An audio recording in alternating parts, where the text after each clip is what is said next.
Right. Here we go. Move you guys to the right screen. Let's do this. Admit. Awesome. This, put that there. Let's see if we can get my camera to the right place. Can you guys hear me okay? Anyway, all right, so we're gonna record this for our own purposes. We don't do anything else with it, but it's people can't make it. Sometimes people are VA appointments or whatever. And then I'm also gonna go ahead and take us live, just that we can do that. And so everybody look pretty, look presentable, nobody with, you know, whatever it is we're doing. And we're gonna go ahead and do it. So as I get ready to do that, let me go ahead and join Sales Platoon and commit foundation. Lunch and learn session.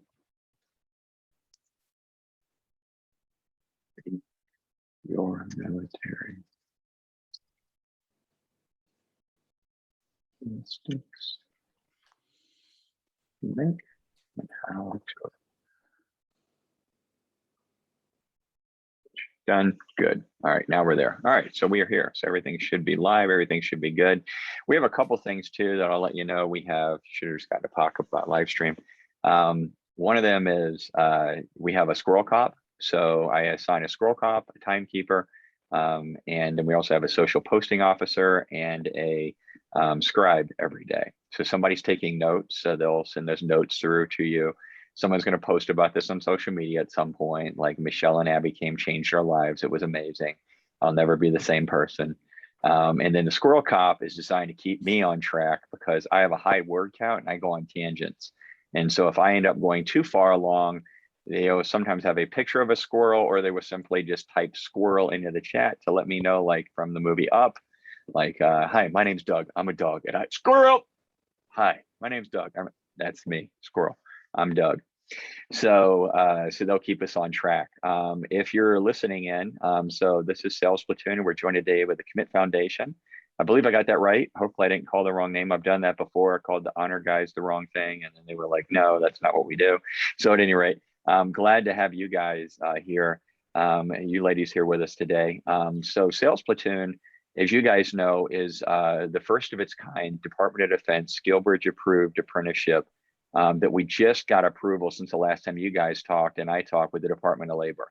So we are fully registered apprenticeship, just like going to be a plumber or an electrician or a carpenter or a bricklayer. You can apprentice yourself to Sales Platoon and you will be part of a nationally registered apprenticeship, first of its kind. We're also the only one that focuses exclusively on active duty military and veterans. So recently separated veterans and active duty military to transition that skill set into sales. So we have that's up and running. We also are at zero cost to the veteran. So we do not charge the veteran a dime, never will. That was a promise that I made when I started this. It was freely given to me, and it should be freely given to them. And so I draw on my experience over the last 20 years of actually building sales teams. Not, you know, so I've been out there in the real world running with a quota, building teams. I know what makes it, who doesn't, why they do, why they don't. And I know that sales as a profession transformed my life and my family for generations. And same way that the Marine Corps saved me from a life of petty crime and misdemeanors. So, you know, it was grateful, you know, given and grateful to serve. We keep it free, not by being a nonprofit, but we do it by going to companies and asking them to sponsor our candidates.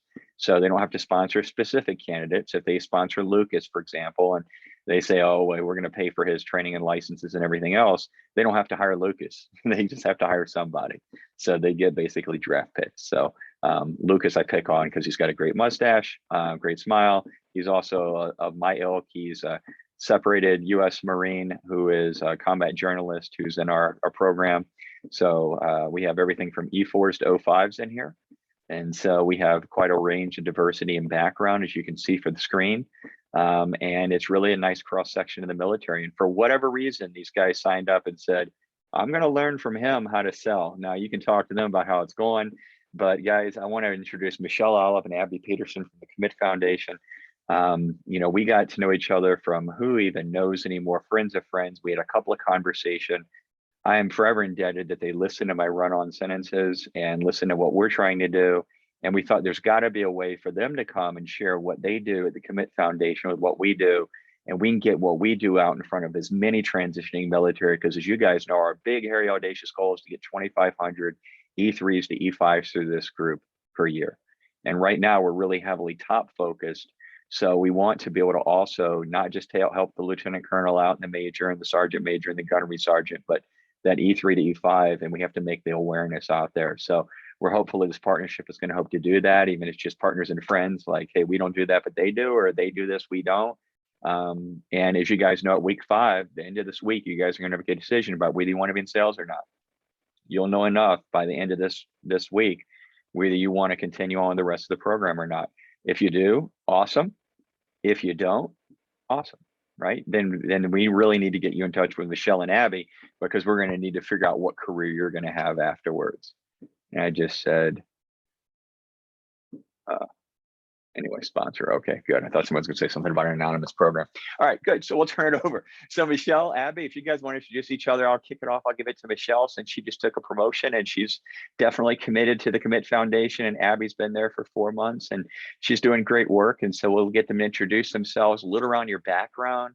How did you end up at Commit? What did you do before then? And then, what is the mission and foundation of what you do there? And I think we'll start there and then we'll open it up for the discussion, if that works for you guys. So Michele, over to you, I guess. Yeah, thank you. Hi, everybody. So obviously Michele Olive, as he mentioned, and I've been with the Commit Foundation for about 4.5 years, and primarily as this first point of contact. So when folks would apply to our organization and we would have that initial conversation to figure out the adage of what do you want to be when you grow up, right? Like I was the person that would have that initial conversation. And I've spent the past 4+ years doing that. Effective yesterday, I don't know if it's a promotion, we'll call it maybe perhaps a lateral. We're still a pretty small nonprofit organization, but I'm just shifting my focus now on the alumni engagement, because we've been around now for 10 years, have a tremendous wealth of talent sitting in our alumni pool that we've always said that we will be here for you whenever you want to come back. But we've also left it up to them to control the demand signal if they wanted to engage. And we want to be a bit more intentional with this. So my job moving forward is going to be to kind of re-engage some of the folks and making sure that we keep them in the fold, a little bit of just making sure that they're okay, but also making sure that I have like lots of folks for the current transition service members who are coming through to be able to talk to. And so that's where I'm going. But before that, I guess I came to Commit via a conversation with our former CEO. I call myself a reformed GS employee. I have a licensed clinical social worker, always worked in mental health, and for the most part enjoyed what I did. Primarily military mental health, working with like the fleet and family, and then moved into an embedded within a military command and within a psych department, doing everything from, treating, I guess, what I would call more worried well type of scenarios to helping people who just want to be faster, smarter, better. And when I first met Amory Craig, one of our co-founders and former CEO, we talked about this notion of what Commit does and helping people figure out the ingredients of a good fit. And I'll get into that a little bit more later. But she said something about coming to work for a nonprofit. And I very ignorantly was like, I don't mean to be rude. Like, money's not a huge factor for me, but like, I do need to make money. I can't just volunteer. And in my mind, everyone within nonprofits were volunteers. And so she just kind of laughed at me and she was like, no, a for-profit can't pay you money unless they have revenue, Michele. Like, nonprofits can pay you if they have revenue. It's just a tax status. And that one sentence really kind of spun me a little bit, because it kind of highlighted how much I didn't know about options in general. And when I went through the process, much of what we use within Commit to sort of figure out like what a good fit is, I realized that a lot of what I was doing in mental health made sense. A lot of my algorithm, if you will, makes it like it definitely is in line with mental health, but there was the things that also didn't work for me that made working within mental health not work for me. So lo and behold, I left my government whoopee blanket and I came to work for a nonprofit that at the time was like 2.5 women, coming from this completely male dominated environment. You want to talk about scared. I was like, what if they're crazy, right? Like, what if it's, and I have zero regrets. It's been fantastic. I look forward to talking a little bit more with you guys today about Commit and what we do and what our approach is. And I think there's a lot of synergy between what you're doing here and our organization. And if I can be a friend or a helping hand along the way too, then done. But with that, I'm going to pause. Abby, I'll let you introduce yourself. Thanks, Michelle. Can everyone hear me? Good. Okay. So yeah, Commit, whether or not you've checked out our website or looked at what we do, Commit, really, I kind of like to use the analogy of like a cup of tea. The people that we work with have been steeped longer and usually in hotter water. That's generally the population that we're representing. So typically someone who's spent, 4 years in and moves on to the next career post-military. That's not usually who we're looking at working with. It's usually going to be people who have been in for a longer time, have I think there's a lot of stigma around people thinking that the transition's easier for people like that. Hey, you're a big deal in the military. It's going to be easy for you getting out. That's usually the opposite. The truth is, those are the folks that struggle a little bit more. So yeah, that's kind of just to give you some idea of who Commit represents and who Michelle's been representing for 4 years now. For myself, I actually 15 years ago, started my professional life not in the military. I was a corporate recruiter for a number of years. I came out of college not quite knowing what I wanted to do, and I found my way into a staffing firm, actually started as a temp and then was absorbed as a staffing manager. So it was a really good experience, very exhausting experience, good commissions, good money that was being made there. And then I moved into in-house recruiting with a couple Fortune 100 companies and really enjoyed that experience. In-house recruiting is great because you are really looking at connecting people with managers and figuring out what those hiring managers really need. I mean, not just like, okay, we have this job description, we need someone to fit that. It's really not even about that. It's more interpersonal dynamics and figuring out, how people fit into a culture. So one day I was sitting at my desk thinking, I would like a little more excitement in life. My brother was a Marine. I had always wanted to serve. And so some of my very good friends had spent years in, Iraq, Afghanistan, where, they would lament about leadership. And I remember thinking, if I could do anything right now, if I could impact their lives from a leadership standpoint, wouldn't that be great? And so I went to OCS and commissioned as a lieutenant in the Marine Corps. And I spent a number of years as a public affairs officer. Lucas, I don't know if we've ever crossed paths. I'm curious to know if maybe we have at one point or another. I was down in Pendleton. No. Platoon for me, so no, I don't think so. What's your last name? Peterson? I don't Peterson recall Lieutenant Peterson. Got it. Yeah, I was at 2MEF over on Lejeune. Gotcha. Oh, did you know Monica Witt? I did. I knew Lieutenant Witt. Yeah. She's actually over at NASA now. Surprising leap that she made. But yeah, I graduated with her. So funny. Yeah, small community. It's always funny how these things interact. But yeah, so to talk about, sales, I mean, when I look at my career, sales has been like a consistent, even when I wasn't making commissions off of sales. You need to know how to influence. And the way that sales has developed and evolved over a period of time, I think what we're looking at today for consumers, no one wants to be sold to. People want to be educated. They want to have their voice be part of the dialogue and be important in the conversation. And so things have really changed. And I'm sure that that's been, part of your experience with Sales Platoon is learning that. But I can speak from my own experience that, yeah, even in the Marine Corps, I mean, I was selling all the time because we wanted, public support, and you want public support to turn into congressional dollars to fund your service. And so it's funny how sales is kind of a consistent, I would say. So anyway, found my way into Commit because, and please know, there are tens of thousands of veteran service organizations that specialize in transition.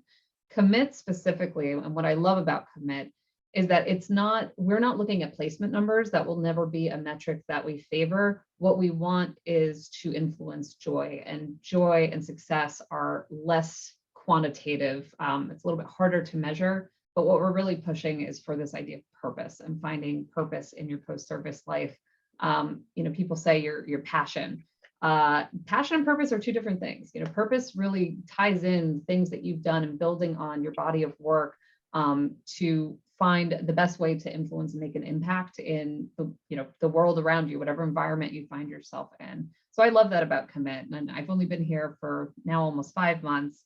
I'm the corporate programs director. So the role that I'm doing here is introducing corporate partners and businesses to this concept, exactly what I'm talking about. The fact that veterans are natural leaders, regardless of whether they were in, for a short amount of time or long amount of time, even though we represent, kind of that latter demographic, you're always going to be working with people who understand leadership when you're talking to veterans. And so I do a little bit of that, like military culture 101 with our corporate partners. And then we really dive into what differentiates a veteran in terms of their coachability, ability to catch on to or adapt, I should say, when you're in a team dynamic. I mean, how important is it to collaborate and to be able to leverage a team? I don't know a single veteran who can walk into a room and not figure out the interpersonal dynamics in order to get things done. Because at the end of the day, we're very mission driven, and that's kind of the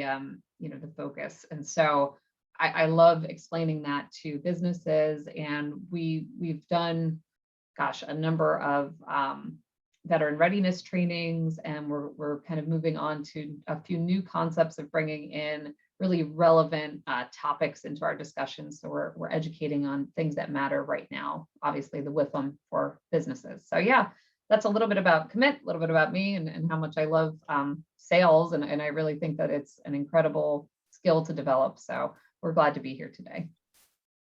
Yeah, no, thanks, Abby. And I remember that from last time you had talked about, so Lucas and you share a common background.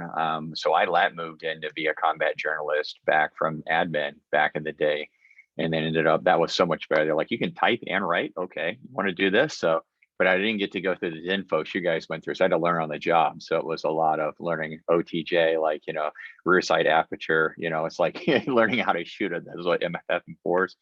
So a long time ago, a galaxy far away, but was really grateful for that opportunity. And you're right, you touched on a number of things. In reverse order, you touched on WIFM, what's in it for me, which we talk about that nobody buys what a product does. A product buys what, class? What it does for them. They should all be mouthing that. Okay, so they're only going to buy what the product does. So essentially, Sales Platoon is really about interpersonal relationships. It's really about, how do whatever I'm bringing to the table, how is it an asset to this organization? What am I going to do? What problem am I going to solve? Because Michele started out and she started talking about, making the move to a nonprofit. And right, the difference between a nonprofit and a profit is how they originate their funds and tax classification. But if they don't have money, they can't exist. That's exactly the opposite of how we did things in the military. We had to fight for budget, but budget was always there. We didn't have to go create budget. If we did, we'd have like invading parties like Vikings, and we'd go in and take everybody's stuff and then sell it.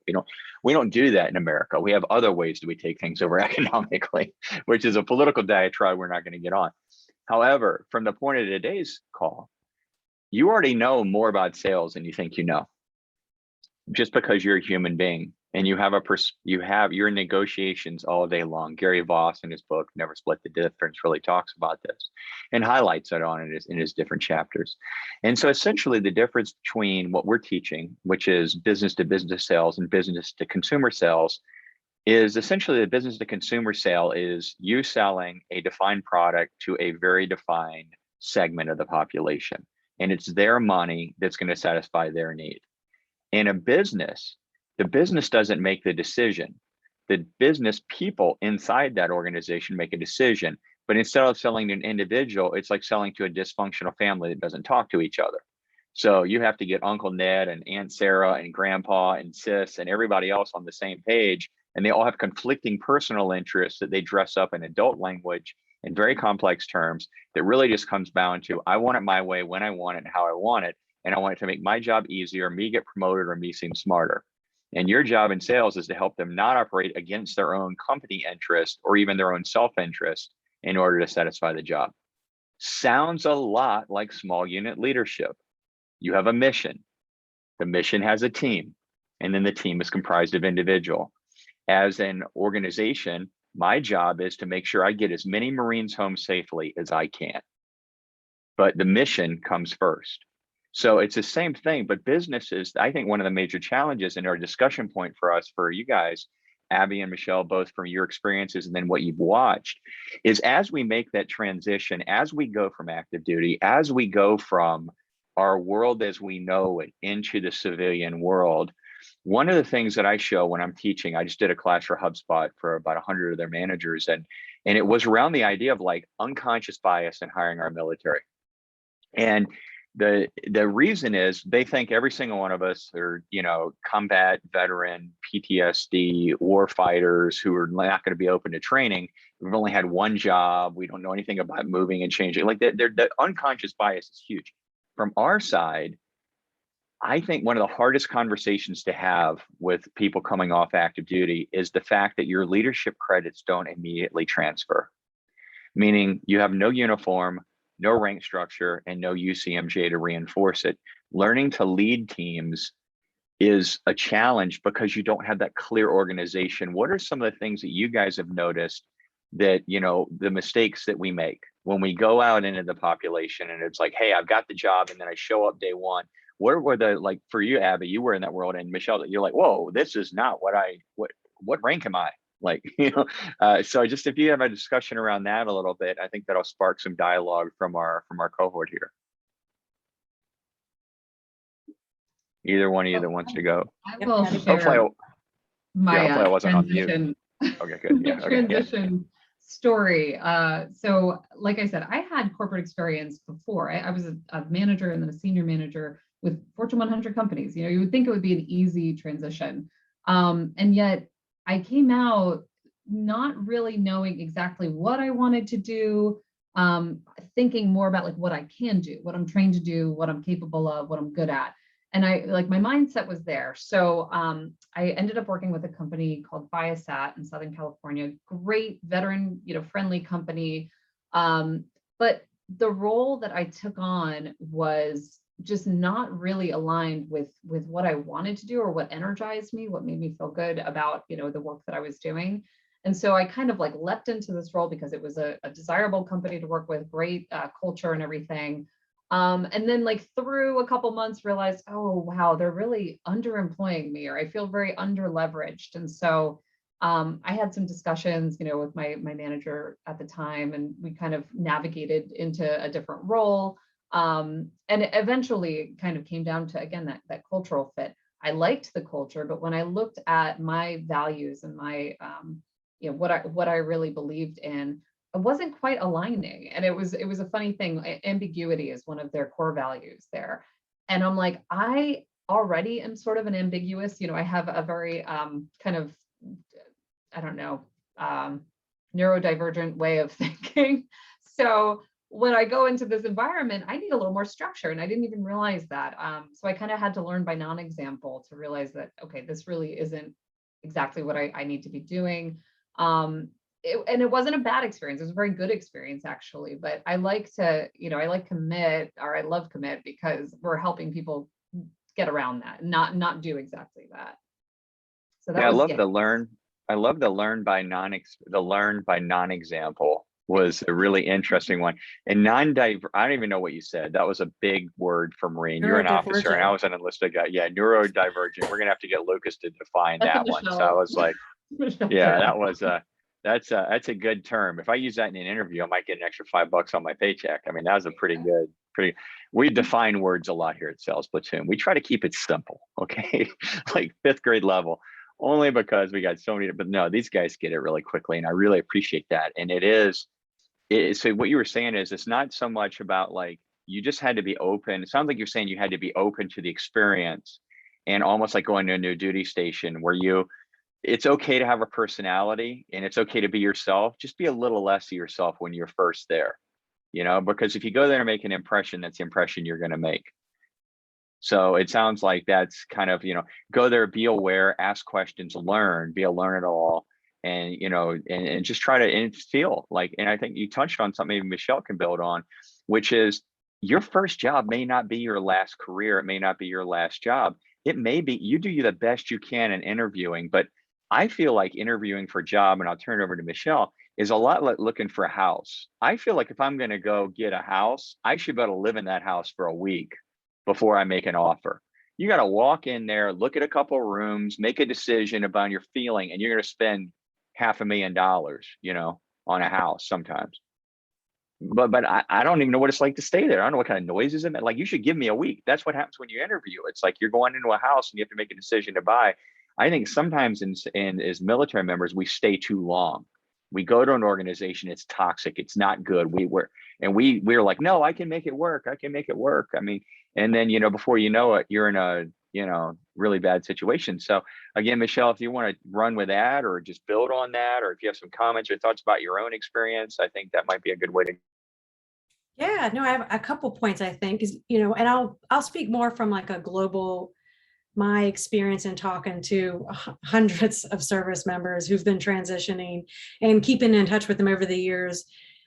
Even part of what I'm doing right now is re-engaging some folks and asking them, now that even though you've been out and you've been in the civilian sector for 3 years, when you look back, what is the one thing you wish we would have given you that you didn't even know you needed at the time when you were transitioning, right? I think it's just a fair, informed point of view that, like, at the time, if I were to ask you, maybe you wouldn't even be able to tell me what it is that you're missing, but like you 3 years from now could probably inform me a little better. We have, I guess, an approach and commit, we look at a few different gaps. And one of them is this information gap and understanding like how like knowledge and skills and abilities will transfer to corporate America. And I suspect you do a good bit of that in here, which is fantastic. We look at a confidence gap of like being this collective mission thing and the we, right? Of course, when you go into the interviews, like, I don't want to hear what we did. I want to know what you do. I want to know what you can do, and, the with them, if you will. But to have that confidence to speak about like the talents and skills that I specifically bring to the table and not feel sleazy about it and feel authentic. And then the imagination gap, because this one I do see a lot, and Abby, you kind of touched on this. A lot of people sort of look at, I think they tactically look at what skills they have and try to figure out how it translates directly, even if you want to do sales or you want to do business development or what have you. Company A, B, and C are 3 completely different animals. And so this imagination gap of like just broadening this aperture, really thinking about like what is possible, but more importantly, what is a good fit. The biggest risk that we personally see with the population that we're serving isn't unemployment. That's what everyone kind of fears. They come out like, I want to make sure I get a job. I'm like, buddy, you're going to get a job. Like, you're qualified, you've got some good experience, you've got some education, you're emotionally intelligent, like you're fine. Like genuine unemployment, right? I worry more about people, and then I'm Virginia Beach, by the way. In Virginia Beach, I call it shiny object syndrome. This notion of like some company out there that has a really good brand and does good work, and I'm really kind of smitten with them. Like, I think they're cool, and they want to hire me, and they're offering me good money. What could be wrong with that?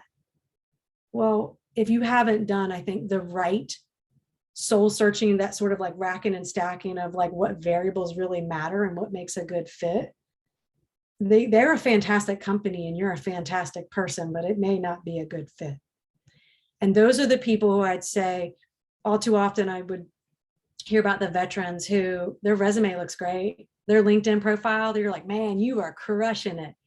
You go have a beer with him on a Friday night and tell me if he's okay. Because I don't know if he is. And that's the stuff, like we want to make sure that people sort of step back a lot of, and I'd say this is sort of like the complement, if you will, between Raleigh and what you're doing, the training and this technical and it's the great skills. When you figure out that like sales is a good fit for you and you go through this program and that reinforces it and you walk away with like polished up and ready for that, the part that commit does is less focused on those tactical capabilities, but more of like, how do you know what's a good fit? How do you, and there's a lot of things that can go into that. Some of it's even a little squishy, right? And so I think when we're in that frame of mind, when you're in that time window of like getting ready to start a job and needing employment, it is harder to flush some of that out, honestly, because, you know, our bias to action and our thinking. But if I don't, I can ask you a few questions a day or some gold nuggets I'd love to leave you with, that like stuff that you could step back and, you know, I always ask people like their relationship with work, their relationship with money. I think you got to get right with some of those. And when you think about times in your career when you've been the most pissed off, and I mean royally bent, I ask this to a lot of people, like what values were being offended in those scenarios? Because I look at them as tripwires. And if you don't know what your tripwires are, you could walk into, like, I think Tesla is so cool, by the way. I'm pretty sure from a few conversations, I would never be a good fit to work there. And so it's being able to, the difference to step back and like, they're still a cool company. I'm still really smitten with a lot that they do, and I can't work there. There's a difference. Yep. Yeah, no, I love that. And it's, you know, one of the things that we do when they first start, and this is a work in progress, I'm going to share it with you. Happy to make this available to anybody that wants it. Let me know when you guys can see my screen. Can you guys see my screen? Okay. So we're should be looking all at the role mission statement. And so the idea here is that as they start out, no, you're not looking at it. I can't see your screen, I Raleigh. can't see that, no. We're We looking see at All right. ourselves. I love my class is not afraid to tell me, squirrel, get out of here. Stop doing what you're doing. It's not working. All right, let's get over here to it. That's the Facebook page. You guys don't want to see that. Here we go. Share screen. Screen 2. And this will probably spark some more dialogue for you guys as well. Okay. So you can now see my screen, guys. I cannot see you anymore. Yes. Yes. Yes. we see Now Okay. we see Awesome. it. Thank you. Yeah. Yeah. So essentially what I get them to do, and I'm sure you guys do stuff like this, is like, okay, you want to be in sales. You buy off on the idea. You think you want to learn about it. You're like, okay, this sounds really interesting to me. I like the idea of being this consultant going into businesses, unsolicited, helping them identify problems they didn't know they had, and helping them function better than before they met me. That's essentially what sales does in business world. Where do I focus? And I think you nailed it. You nailed it in the head when you said, or nailed it on the head when you said you get this shiny object syndrome. I got to find the perfect company, the perfect role, versus going there to learn. And so we start them off just by saying like, hey, where are you? You know, whatever you're doing, there's new rules, roles, and success factors. So where do you want to live, right? What rank are you? What's your job code? What degrees and certifications? And then I get into perceived strengths. And if strength is not necessarily something that I want to do. So I'm really good at organizing closets in the house, but I have no desire to go to your house and organize closets, but I'm still going to put it down as something I'm good at, as organization. And then one of the things I'm not good at, you know, I'm really bad at celebrating wins. So as soon as I accomplish something, I want to go into the next thing. So I need to be aware of that. What are some of the experiences, strengths, and interests I have? What are some of my personal strengths, interests, and hobbies, things and ideas that interest you? I was always fascinated with science. If you had told me 5 years post-service that I would have been running a team of PhD scientists in Latin America selling synthetic DNA, I would have told you that you were crazy. But I got an opportunity to learn a ton about DNA synthesis, siRNA, by being in sales and learning. I didn't have to be a scientist to sell it. I didn't know what it did for the scientist. And I knew that. This is what you were talking about. What's important to you in a future company, mission, values, and ethics. And then just start writing out some companies, small, middle, enterprise-based company, the websites. Of course, you got to figure out what you need to live on. So we have a worksheet that we work on with them. And then eventually what we do is get them to put down their statements into a mission statement, which is, what am I going to do on any given day? How do things exist? What am I doing? And here's mine. And then a vision statement around what I want my vision to be for the organization, what I aspire to be. And so the why, how, what, the Simon Sinek, the why am I doing what I'm doing? What is it that I'm going to need to do in order to do it? And then how am I going to do it are really important. And so I know you guys must do things like this with them and build on it, but it's that idea of starting big and broad. And I worry a lot of the times that as military veterans, we automatically pigeonhole ourselves into doing what we did when we were in the military, as if the Marine Corps ever, well, they kind of did with me, but they rarely pull you aside and say, it doesn't seem like you're really happy being out here camping. What would really fulfill you as a woman? I don't remember him doing that. So, it's starting to think outside the box. This is something that we do. And I think this is an area we're aligned. Do you guys want to speak to that a little bit more? Like, just how do you take those artificial limitations off that we put on ourselves, so we limit ourselves and start to really think about what it is I want to do in my next career? Well, ours, I'd say, we have a few different programs internal. It's all customized. There's no template of what gets provided through Commit Foundation. So someone who applies coming through, there's no guarantee of what you will experience. But a few of the primary vehicles, I would say, that we use, one of them through the one-on-one, we have executive coaching and a platform we call Pursue Your Purpose. So, as Abby mentioned earlier, that notion of purpose, but having an executive coach who you work through the modules, identifying some of the very same pieces, Raleigh, right? So it's the values and strengths and skills and kind of weaving this narrative together and this sort of baseball card around what a good fit is, and having a coach who is also meeting with you and fleshing it out, pulling strings, helping you avoid blind spots, so that we're not doing it sort of in the echo chambers of our own minds, right? And I think as a cohort, you all have a tremendous opportunity here too, like to talk about some of this out loud and have somebody else call you out on it, or like give you a different perspective, a different way of thinking about it. And that is really valuable. I love that. So our in-person workshops do a little bit of that as well. We bring people together to flesh it out. Honestly, hopefully if all of you are kind of going into sales, there's at least some comfort in being able to have conversations and relationships with other people. I'm going to operate on that assumption. So I think the more time that you can spend, reaching out to people and having conversations about, the things you like, the things you don't like. I love to know about all the stuff that really grinds me out and I don't want to do, just to make sure what things that I think I don't want to do. Right. And then, and having a conversation with someone who does that and figuring it out and making sure those biases, as you talked about earlier, don't cloud our judgment and get in our way.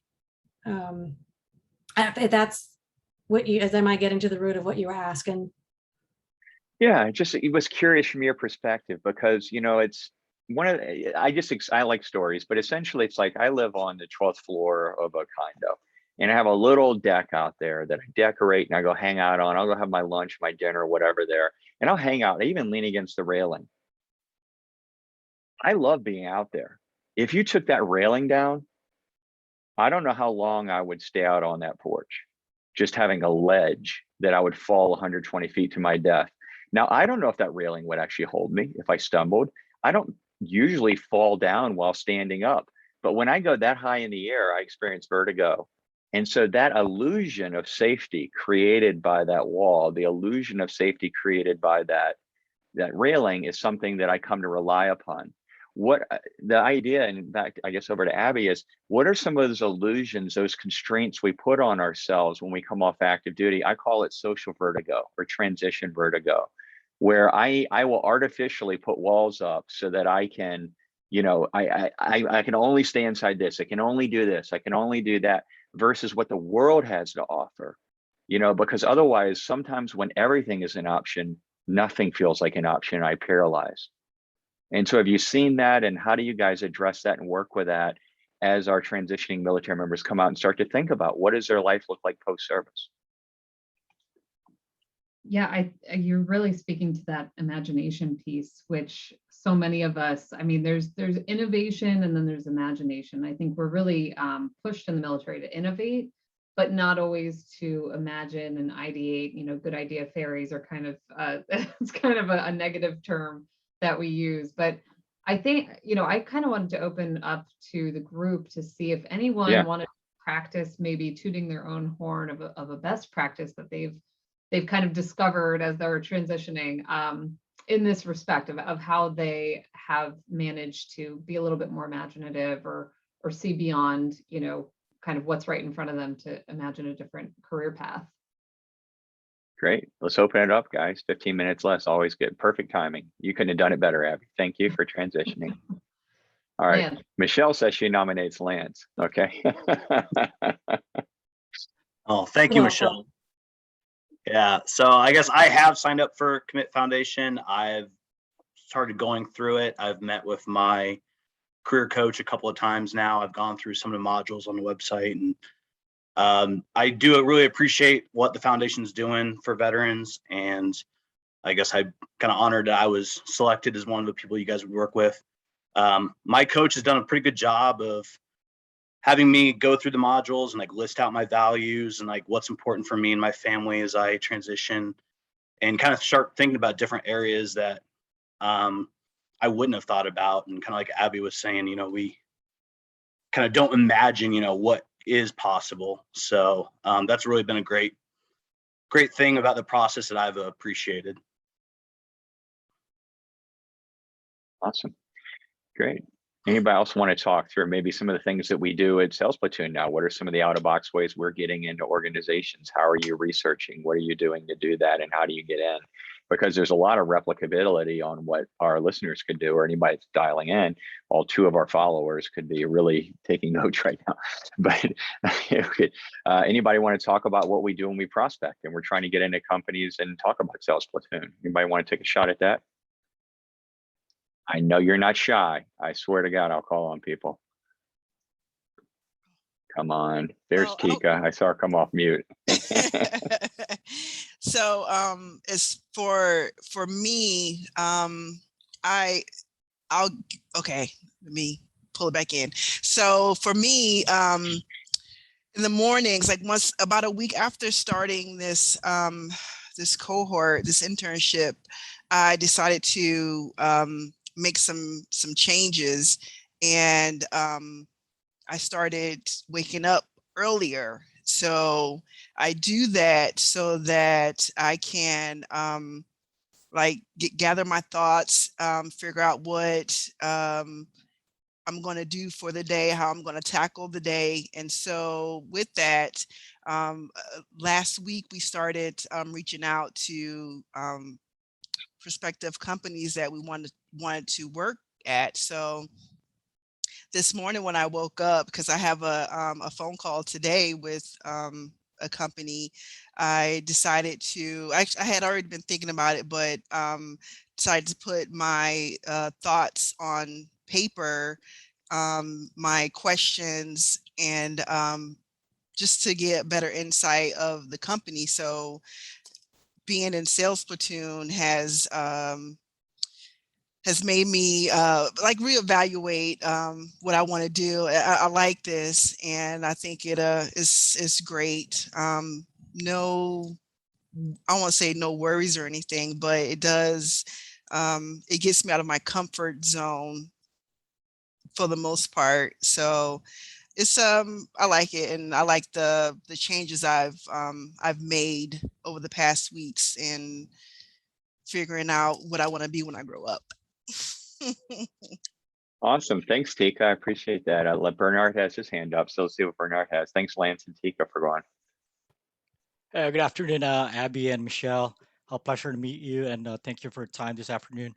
I am a transitioning service member with 26 years of service in the Navy. So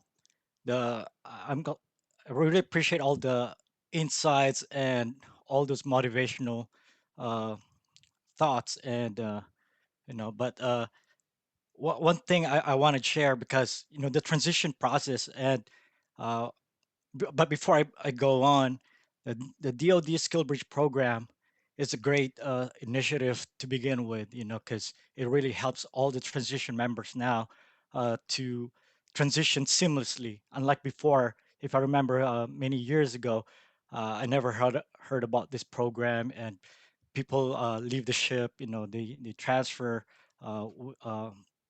not fully equipped.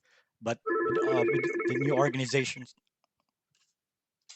with these organizations now and people helping us, it really helps us a lot. But the what I really like is because the first during the first week of our sales platoon session, I like that Raleigh emphasized that we know more than we think we know. That for me, that statement right there really gave me comfort, to transition seamlessly and have a good smooth transition process. So Riley, appreciate for that words, and to this day that continues to resonate with me, and I use that as a motivational tool, and um, don't let myself fall short. Thank you. Yeah.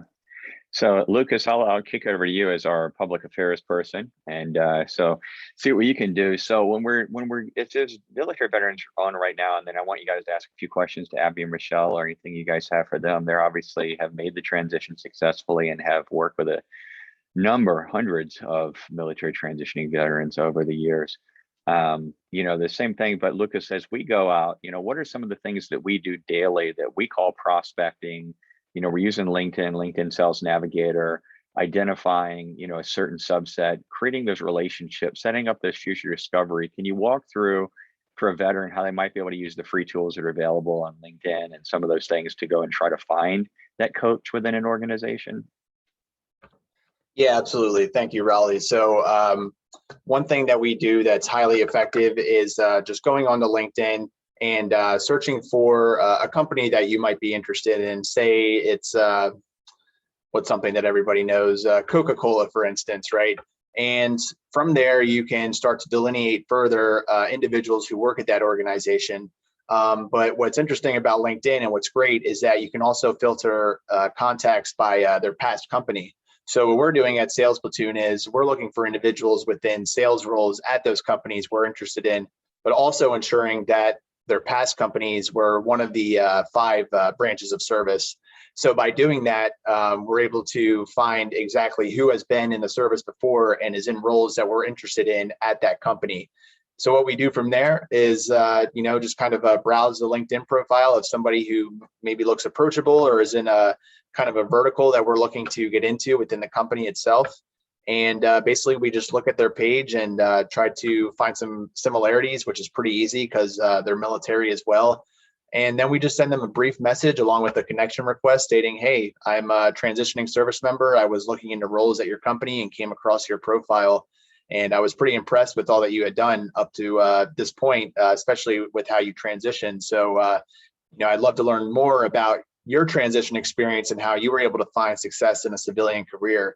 And it's not about just cold emailing them or cold messaging them and trying to get a job right off the bat, because that's not going to happen. It's more about approaching the conversation with curiosity and as a learner. The number one trait for salespeople, as Bob Lambert said yesterday, was curiosity. So we try to take that into every interaction that we have. And by playing the role of the curious student, we're able to walk away with more information about that particular company, as well as how that veteran found success. Not to mention that we just formed a connection out of thin air, which sales is a lot of that when you're doing outbound prospecting and cold calling and the like. So it's great practice, and it's easy to find similarities. And then before you know it, you have an in at a company. And if you are able to carry yourself well on that first phone call, a lot of times they're going to be in your corner for when you're ready to apply. So I've done that with a couple companies, just doing that prospecting, and it pays dividends in the end. I have yet to actually apply to any of those companies. I'm still working those relationships, but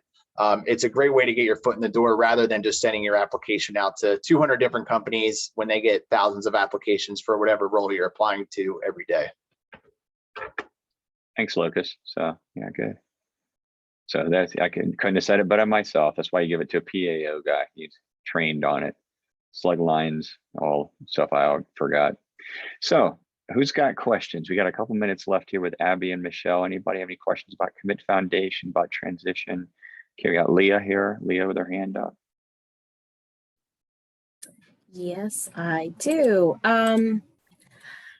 Hi, morning, ladies. Thanks for, I guess it's afternoon perspective, right? Where you're at. Thanks for coming to talk to us. My name is Leah, and I'm getting out of the Navy after 22 years. And so what you're saying and what you're sharing today really resonates with me. And a lot of lists in my mind that I've been kind of compiling internally to kind of figure out what's happening in my transition, because so many roles in my life are changing, like feeling like I've been a provider, and now that I am leaving the military and not necessarily having a steady income, that role is changing. Things like when we were prospecting and asking people to connect, that kind of came into light for me about some of the walls, like being a woman in a male dominated rate. I didn't ever really put myself out there like that, because it was going to be, what are they going to think of me as a woman? Or maybe they think that I'm advancing them, but that's not even the case. It was just really to gather information. So taking that in part of my transition, like those are some of the roles and some of the walls that I've gained awareness in. So I really like everything what you're saying. So my question is that I've looked at your website and I'm listening to you talk about the Commit Foundation, and if you can just kind of talk about how the flow into the program happens. Like if I were to apply and get accepted, like what does it look like upon entry and moving through the program? Like what does that look like? Because I see that you have one-to-one and workshops. Like if you can just kind of talk a little bit about that. Yes, and I think probably the one, I'll call it ding, I get the most is that our website comes across a little cryptic, and it's not designed to be cryptic. It is that customized nature of like, we don't advertise that we provide, like you will get A, B, C, D, because, well, quite frankly, it depends. And a lot of this, it starts with the application. I would say if anybody plans to apply, just be thoughtful in your application. Thoughtful, I'd even say vulnerable, right? Like this isn't just, hi, my name is, and I want a job in, and blah, blah, blah. Like we operate from this space of like, let's get real. And from the application, if for the folks who are accepted, we schedule a conversation where we would sit down one-on-one and figure out further, like, does executive coaching make sense, depending on your timeline and what you've got, pieces you have figured out and what you haven't figured out. You know, if there's other pieces, you know, we have the resume coaching or interview prep, we do in-person workshops, but it's about it all making sense. So I don't say that like everybody doesn't get all of it. It really depends. Abby had mentioned earlier a bit of there is a threshold piece for time served for the folks who have served under 8 years. It's not that you won't get that conversation and you won't get that level of service. That's where I'd say it depends.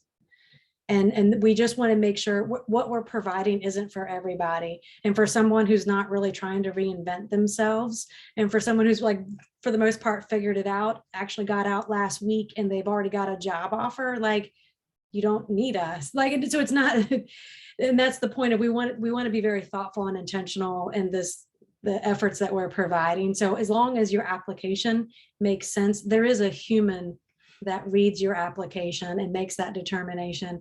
You know, just because you fall into like 7 years and 11 months, oh no, I can't apply. It's not that rigid.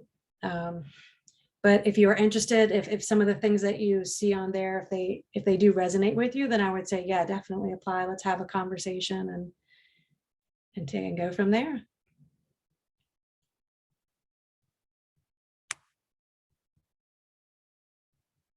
And I'm muted. Okay, there we go. So I'm now off mute. So just a couple minutes left.